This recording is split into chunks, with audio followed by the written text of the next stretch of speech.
Allez. Donc, Boker Tov, aujourd'hui, le 7 av, 8 août. Déjà, il ne faut pas oublier, malheureusement, on oublie, mais aujourd'hui, le 7 av, c'est le jour où ce qu'il y a eu en Israël, ce qu'on appelle la Hitnatkut. Je ne sais pas comment on appelle ça en français, qu'on a la terre d'Israël qui nous appartient. Donc, malheureusement, on a été un peu donné aux ennemis, aux autres nations. On espère que bientôt, Bezrat Hashem va nous la rendre. Mais il ne faut pas oublier cette date. C'est un jour triste pour le peuple d'Israël. Il y a eu beaucoup de ce jour-là. Il y a eu beaucoup de problèmes entre nous d'ailleurs, les officiers, les soldats, etc., qui devaient justement expulser toutes les personnes qui étaient dans leur maison, ces maisons qui étaient construites avec le labeur de leurs mains. Et donc rien que de ça, on peut voir, comme racontent les personnes qui ont vécu là-bas, on peut voir la présence d'Akadosh Baruch Hu parce que c'était une terre, donc rien ne poussait. On pouvait rien planter. Et quand les personnes sont venues là-bas et ont commencé à planter, la terre est devenue fertile. On sait que combien de choses, la salade verte, etc., venait tout de Gush Katif, avec des serres. Il y avait la salade verte sans verre, etc. Parce qu'on sait que quand on mange une salade verte, normale, sans la nettoyer, on sait ce qu'il y a dedans quand on ne la vérifie pas. Et donc, c'est là-bas, à cet endroit, à Gush Katif. Et maintenant que justement ça a été rendu à nos ennemis, il n'y a plus rien. Ils n'arrivent pas à planter. Alors que quand nous on était là-bas, au Hachem, ça poussait. On voit vraiment la présence d'Akadosh Baruch Hu. C'était le 7 av. Voilà. D'abord, on va quelques halachot sur Tisha B'Av. Comme on a dit que cette année, le jeûne est repoussé au lendemain, comme Tisha B'Av tombe un Shabbat. Donc, du fait qu'il est repoussé, un peu plus cool dans la halacha. Par exemple, dans quel domaine par exemple? Une femme enceinte, ou une femme qui allaite, ou même une femme qui n'en est plus, mais qui est dans les 2 mois de l'accouchement, d'accord, c'est des personnes comme ça, si, ou bien dès qu'elles se sentent faibles ou quoi, c'est pas qu'elles peuvent manger, elles doivent manger, d'accord. C'est pas, y a pas, la Torah nous a pas dit n'a pas demandé de mourir, de ne pas faire attention à la santé, au contraire.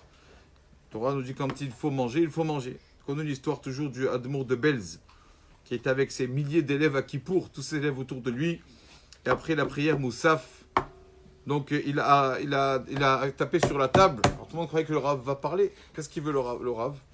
Et donc il sort de sa bouche un croissant, de sa poche un croissant, jour de Kippour. Et il leur dit voilà, je vais faire maintenant la mitzvah. Nishmartem, monafshotechem, faites attention à votre santé. Et il a fait la bracha, Baruch Hashem mezonot, et il a mangé. Pour montrer à ses élèves à Kippour que quand la Torah nous a dit qu'il faut manger, il ne faut pas être plus exigeant que la Torah. Donc dans une personne qui croit bien faire, alors qu'il doit jeûner, qui croit bien faire, alors qu'il ne doit pas jeûner, pardon, et qui jeûne quand même, il croit bien faire, mais ne fait pas bien. Donc une femme enceinte, tout ça, ou une personne très âgée qui se sent faible, tout ça, dès que la personne se sent un peu fatiguée, tout ça, elles doivent manger. Il y a une autre halakha, à Tisha B'Av, qui a l'air tellement illogique. Une loi qui a l'air vraiment pas logique du tout. On sait que le temple a été détruit à cause de la haine gratuite, sinatrinam. Donc pour réparer, qu'est-ce qu'on doit faire normalement? On doit un peu essayer de s'aimer un peu, essayer d'être ensemble, de se sourire. Et qu'est-ce que la halakha nous dit? Le jour de Tisha B'Av, on n'a pas le droit de se dire bonjour. Pas le droit de dire bonjour. Comme Dieu préserve quelqu'un, un endeuillé, qui vient de perdre quelqu'un qui est un proche à lui ou un ami ou quoi. Il n'a même pas envie de dire bonjour. D'accord? On sait que même aux endeuillés, on ne leur dit pas bonjour. Quand on va voir des endeuillés pendant les 7 jours, on arrive devant eux, on ne doit pas parler. On doit eux d'abord les laisser parler. Parce qu'on n'a pas de mots pour eux. Et donc, comment ça se fait? Le jour qu'on nous dit Tisha B'Av, le temple a été détruit, on se conduit comme des endeuillés, pas de chaussures en cuir, vraiment comme des endeuillés. Au lieu de la haine gratuite, réparer cela, au lieu de s'aimer, qu'est-ce qu'on fait? On ne se dit pas bonjour. Au contraire, on aurait dû se dire bonjour. On sait que la haine gratuite, c'est ça jusqu'à maintenant. Il y avait un Rav qui a survécu à la Shoah. Le Admour de Tzanz Klozenburg. C'est ce Rav qui a survécu à la Shoah. On sait qu'il a perdu à la Shoah sa femme et ses 11 enfants. Laura Lilon. Il est arrivé en Israël. C'est lui qui a fondé l'hôpital à Natania, Lanyando, etc. Il a fait là-bas, vous savez, à Natania, vous connaissez Kiryat Sanz, le quartier religieux là-bas. Et donc, il dit lui, quand il a survécu à la Shoah, lui, il peut dire ça. On ne peut pas dire ça. Il a dit que Akadosh Baruch Hu, Tsur, il a Decha Teshi. C'est un verset dans la paracha qui dit Tsur, paracha de Hazino. Akadosh Baruch Hu, il a Decha Teshi. Nous, les enfants d'Akadosh Baruch Hu, on oublie. On oublie tout le bien qu'il nous donne. Chaque jour, pour nous, c'est normal qu'on mange, qu'on boit, qu'on a bonne santé. On oublie. Vatishkar, on oublie tout le bon qu'Hachem nous donne. Mais Hachem dit c'est pas grave. El mechol lecha, machul lecha. Hachem dit c'est pas grave. Le fait que vous oubliez des fois que je vous donne le bien, c'est pas grave. Vayar Hachem vaynas. Qu'est-ce qui irrite Akadosh Baruch Hu? Qu'est-ce qui amène la colère d'Hachem? Mikaas banav uvnotav. C'est quand entre ses enfants, l'un énerve l'autre. Quand l'un énerve l'autre, quand il y a entre nous de la haine, ça Akadosh Baruch Hu, il peut pas. C'est connu, on a vu il y a quelques semaines, il y a quelques jours, mardi, l'Aïloula du Harizal. Rabbi Yitzhak Lula, le maître de la Kabbale, est connu que quand il était avec ses élèves, il leur a dit, écoutez, on va pouvoir faire venir le Mashiach.